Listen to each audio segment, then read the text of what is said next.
untuk seseorang yang pernah mengalami situasi tersebut. Jadi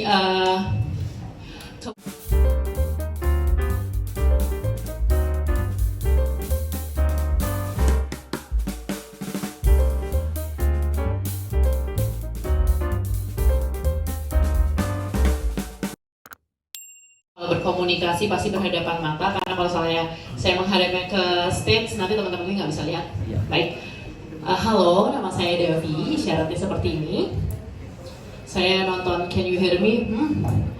Oke sekali, karena saya melihat bagaimana sudut pandang saya sebagai tuli.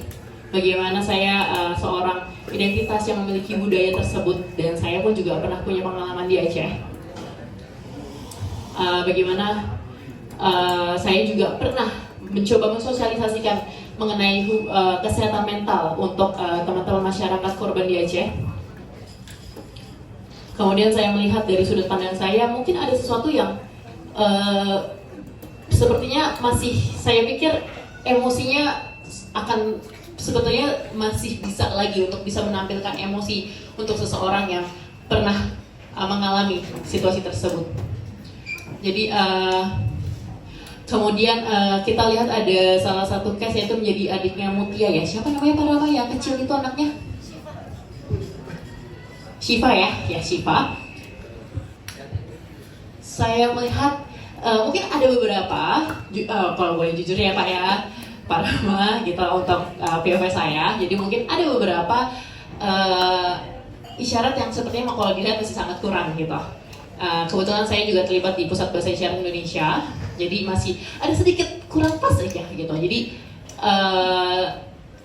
saya sebagai yang memiliki budaya sebagai seorang tuli masih kurang sedikit sok gitu untuk isyarat yang ditampilkan. Nah, kedua, sebagai seorang tuli, untuk yang saya pikir kurang cocok nih untuk yang di situasi di Aceh, karena karena kejadian di Aceh itu kan sebuah maut ya. Jadi kalau misalnya tadi sebagai case-nya Bapak Adam yang kemudian akhirnya menjadi korban tsunami, kemudian di dalam case-nya itu sudah hanyut gitu di dalam karena ombak. Nah, jadi ini akan sangat efek sekali, terdampak sekali untuk mental seseorang, untuk emosi seseorang, gitu. Jadi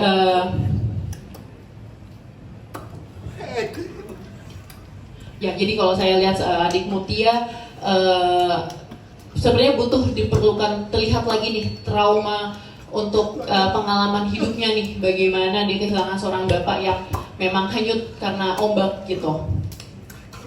Jadi mungkin akan lebih baik lagi kalau misalnya akan lebih terlihat lagi emosinya seperti itu.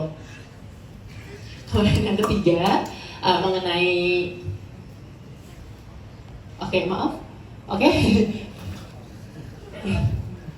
Oke, tadi sang pacar ya. Kalau saya lihat adiknya Mutia bisa berkomunikasi dengan sang pacarnya, kakaknya, itu bagaimana sense-nya sebagai seorang karakter tuli gitu. Karena kan karakter tuli ini kan sangat lama untuk audionya gitu, dan kita lihat ada satu sense di mana Mutia dan pacarnya itu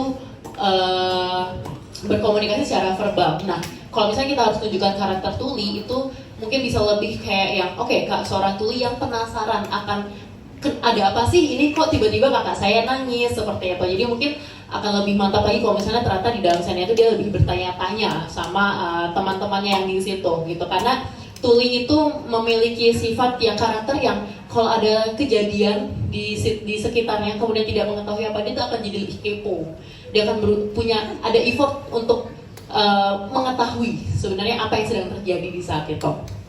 Nah, tadi sepertinya masih ada sedikit yang kurang gitu. Jadi makanya akan indah sekali kalau misalnya memang karakter tulinya itu lebih ditunjukkan lagi seperti itu. Jadi tidak hanya termenung saja gitu. Jadi ada untuk seorang tuli ada effort yang dilakukan untuk lebih bertanya-tanya. Jadi bukan hanya cuma ikut-ikutan doang seperti itu. Itu aja sih. Jadi sebenarnya attachment-nya untuk emosi seorang tuli kurang seperti itu aja. Maaf ya tadi agak cerewet jadinya.